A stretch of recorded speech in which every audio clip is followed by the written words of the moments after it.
మీ పేరన్నా?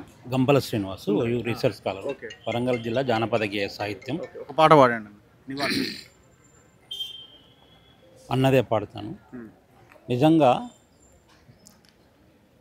చీమలకు చక్కెర పాములకు పాలోసి జీవకారుణ్యమే జీవితము అంటాడు. తోడబుట్టిన వాణ్ణి ఊరవతలికి నెట్టి కులమంటూ ఇల మీద కలహాలకేగెడు మాయమైపోతున్నడమ్మా మనిషన్నవాడు. ఓ మచ్చుకైనా లేడు చూడు మానవత్వము ఉన్నవాడు. అంటే ఒక కులాల మధ్య ఉన్నటువంటి ఒక తరతమ భేదాలను తెలియజేసేటువంటి వాస్తవికవాది. అతనిలో ప్రకృతి కవి ఉంటాడు. ఆల్రౌండర్ అనేటువంటి మాట ఈ సాహిత్య లోకానికి ఎవరైనా ఉన్నారంటే కేవలం అందశ్రీ గారికే. ఒక పదం కొమ్మ చెక్కితే బొమ్మరా కొలిసి మొక్కితే అమ్మరా. ఎంత అద్భుతమైనటువంటి పదప్రయోగం, ఎంత అద్భుతమైనటువంటి ఆవేశం, ఆవేదన, సంతోషం, వాస్తవికవాదం ఈ అన్నిటిని తన యొక్క చేతిలో కరతామలకం చేసినటువంటి గొప్పనైనటువంటి ఒక వ్యక్తి, మానవతా కవి ఎవరైనా ఉన్నారంటే అందశ్రీ. నిజంగా ఒక బొంత పురుగు సీతాకొక చిలుక అయినట్టు చిన్నప్పుడే తల్లిదండ్రులను కోల్పోయినటువంటి ఆ వ్యక్తి మట్టిలో మాణిక్యమై తన యొక్క జీవితం యొక్క తన యొక్క పొట్టగడుపు కోసం పట్టణానికి వచ్చి తాపిమేస్త్రిగా పనిచేస్తూ తనకు చెమట చుక్కల నుండి వచ్చేటువంటి ఉసుస్ అనేటువంటి ఒక పదాలను పాటగా మరల్చినటువంటి గొప్పనైనటువంటి యొక్క సహజ కవిగా చెప్పుకోవచ్చు. వరంగల్ జిల్లాలో నిజంగా సహజ కవి బమ్మెరపోతన్న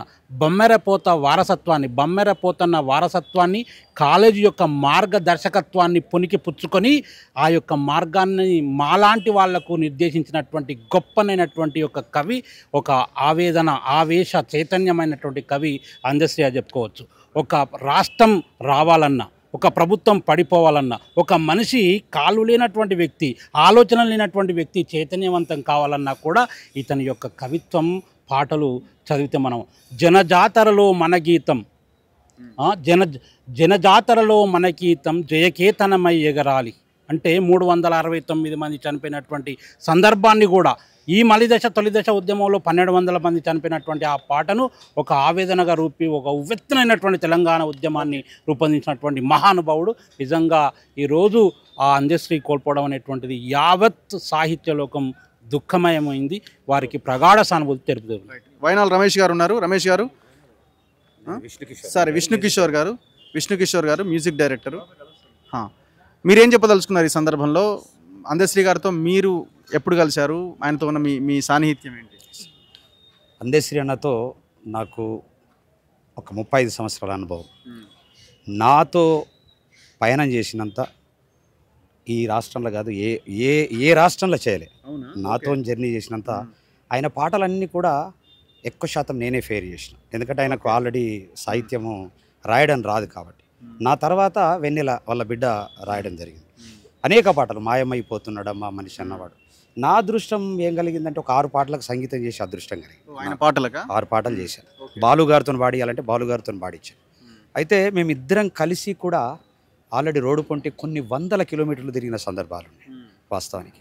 అంటే సంగీత దర్శకుడిగా విష్ణుకిషోర్ అంటే చాలామందికి తెలుసు. నేను నా ఫేస్ తెలియకపోయినా ఎన్నో వెనక ముందు చూసుడేంది రాజనవరి అలాంటి అద్భుతమైన పాటలు సంగీతం చేశాను.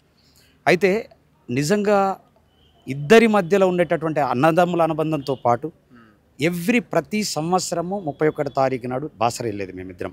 15-20 ప్రతి సంవత్సరం 31 నాడు మేము బాసర్లో ఉంటాం ఇద్దరం. డిసెంబర్ 31 తప్పకుండా ఉంటాం.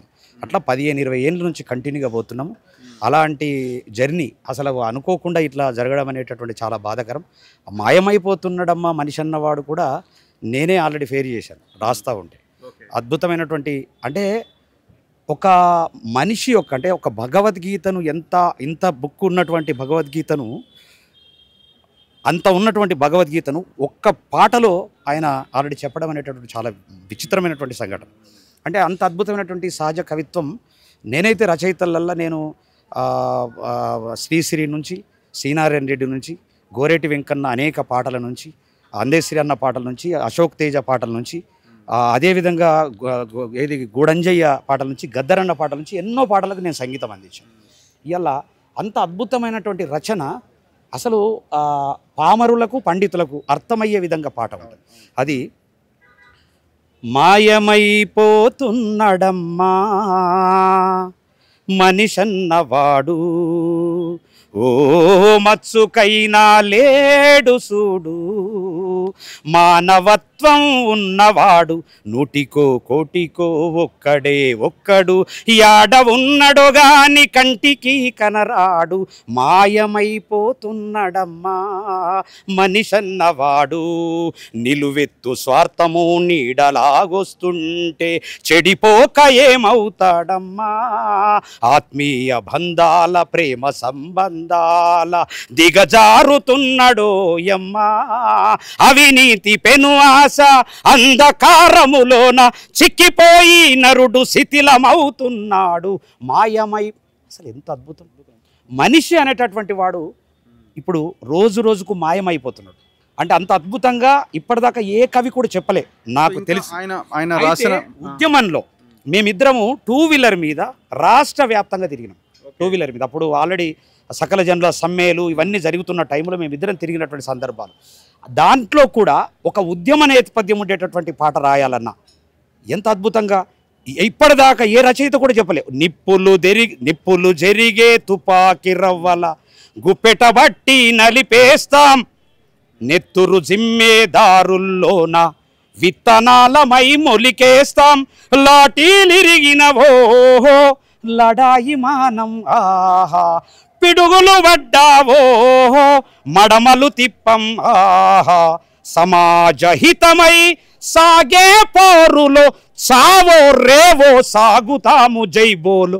అసలు ఎవరు నిప్పులు జరిగే తుపాకీ రవ్వల గుప్పెట బట్టి నలిపేస్తాం అంటే అసలు ఎంత పవర్ఫుల్ అది. అంటే ఒక కొమ్మ జక్కిన బొమ్మరా కొలిసి మొక్కుతే అమ్మరా.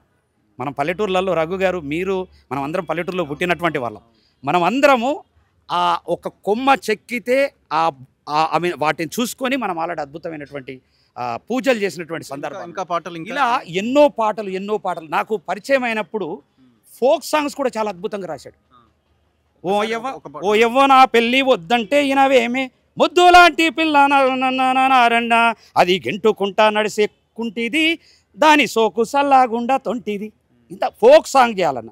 తర్వాత అల్లి బిల్లి అంగూర తోట, సిద్దిపేట పాట అసలు అద్భుతమైనటువంటి పాట. అట్లా అనేక పాటలు ఆయన రాసిండు. అసలు యాక్చువల్లీ ఆయన వచ్చినాయి ఈ మార్కెట్లోకి వచ్చినటువంటి పాటలు ఒక 20-25 తప్ప అద్భుతమైనటువంటి పాటలు. నేను ఆల్రెడీ పుస్తకాల్లో రాసినటువంటి పాటలు ఎన్నో ఉన్నాయి. నిజంగా అందశ్రీ అన్న ఇయ్యల్లా ఈ తెలుగు ప్రజలకే కాదు ప్రపంచానికి ఆయన సాంగ్ ఏంది ఆయన రాసిన దాంట్లో? అసలు ఆయన ప్రతి పాట చాలా అద్భుతం. అసలు జయ జయ హే తెలంగాణ జననీ జయ కేతనం అనేటటువంటిది మామూలు పాట కాదు వాస్తవానికి. జయ జయ హే తెలంగాణ జననీ జయ కేతనం, ముకోటి గొంతుకలు ఒకటైన కేతనం. మామూలు అది అద్భుతమైనటువంటి పాట. ఇలాంటి అద్భుతమైనటువంటి పాటలు రాసి ఇలా దూరం కావడము నిజంగా తెలంగాణ ప్రజలకే కాదు యావత్ ప్రపంచానికి తీరని లోటు వాస్తవానికి. అలాంటి అద్భుతమైన కవి నిజంగా ప్రజలకు దూరం కావడము కవులు కళాకారులకు కూడా తీరని లోటు వాస్తవానికి. ఆయన ఆత్మకు శాంతి చేకూరాలని వాస్తవానికి వాళ్ళ ఉస్మానియాలో ఎన్నో కొన్ని వందల ఏళ్ళు మేము వాకింగ్ చేసినటువంటి పరిస్థితి ఉంది. Thank you very much Raghu. Right అన్న, థ్యాంక్ యూ అన్న.